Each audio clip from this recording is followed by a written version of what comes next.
Hello, and welcome to the Technology for Leaders videocast.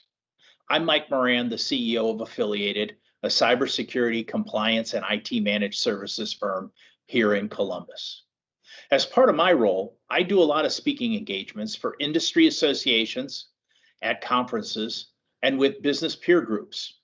And after my presentations, I'm always asked a lot of questions by attendees about technology and what executives and leaders should be focused on to make sure that their technology is in the best position for their organizations. So we thought we'd create this video cast series to help share some of those questions I get asked and the answers that can help provide insight and perspective as you work to minimize the exposures to today's IT risks while maximizing the value of your technology assets and resources. Today, we're going to talk about three questions I think every executive should ask of their IT team and their leadership team as well. There's three things that are kind of interesting, and it really comes back to the fact that I get asked all the time, well, what should we be asking? What should we know? What should we go? And here's three things that I think at a very strategic level are important for every organization. What are we trying to protect? Every firm has different things they're trying to protect. It's important that you understand those and have them documented. What are we missing? Everybody says they've got a plan. Everybody says they've got it covered. What might you be missing? Can we do this ourselves? The tendency for most organizations is, hey, we've got it covered. We've got a staff. They're smart. They're good. They're talented. We can get it done ourselves. Let's talk about that. So what are we trying to protect?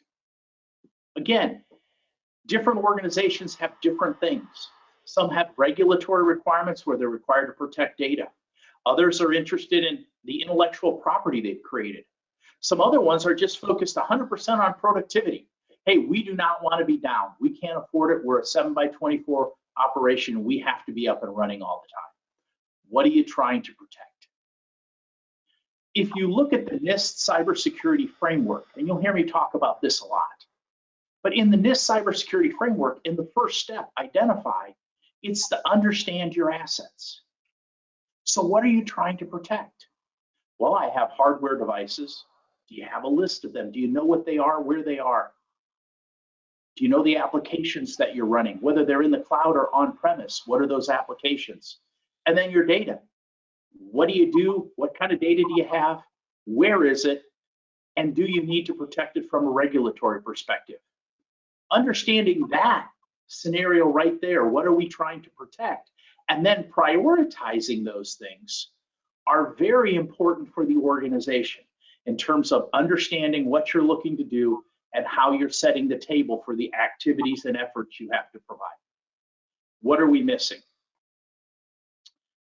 Couple of examples here that I think matter. A few years ago, we were working with a medical practice that was about ready to implement a major new EHR system, a new application that would run their practice. And they were getting ready to sign up with this application vendor.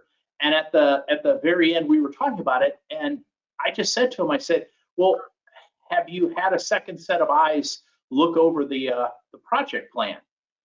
And they said, no, we haven't thought about that. And so they sent it over to us, and we took a look at it. And as it turned out, there was no allocation, there was no planning for once they went live, getting support so their team could be up and functional better. Because whenever you implement large software systems, inevitably there needs to be some additional training and there needs to be some additional support versus just, well, enter a ticket and somebody will get back to you. And that was a major miss on their part, because they wanted to have the application vendor, they had just assumed they were going to come on site for a week or two and help them out, and it wasn't defined. So they went back and renegotiated that. You know, in other scenarios, people look at this and, well, I've got a single IT person, Steve, and Steve's really, really good, and he's on top of things. But Steve hasn't documented anything. What happens if Steve's on vacation, or worse? What are we missing? Very important thing to think about and ask. Sometimes it's good to have a third party come in and look at some of those things and ask those questions for you. They might see it a little differently. Can we do this ourselves? Again, let's go back to Steve. Steve's one guy. He supports all 100 of your users. He's got a myriad of things he's responsible for dealing with. He's probably pretty overwhelmed, even if he tells you he's not. Does Steve have all of the training, all of the capabilities? Does he have the bandwidth to get that done? If not, who can you call that might be able to help you? Here's an idea of what Steve's looking at. IT is responsible for all these things and more every day. Do they really have the ability? Does one person have the ability to do all of these things well and make sure all the extra new things get done effectively for your organization? So, 3 questions. What are we trying to protect? What's the priority of those things? What are we missing in our plans? What are we missing? Can we do this ourselves? 3 very important things that every executive should ask of their IT and leadership team. So that's it for today's session of Technology for Leaders. If you'd like to ask about your IT operations and how you can be more confident that your organization can minimize the exposures to today's IT risks and you can maximize the value of your technology assets and resources, let's talk.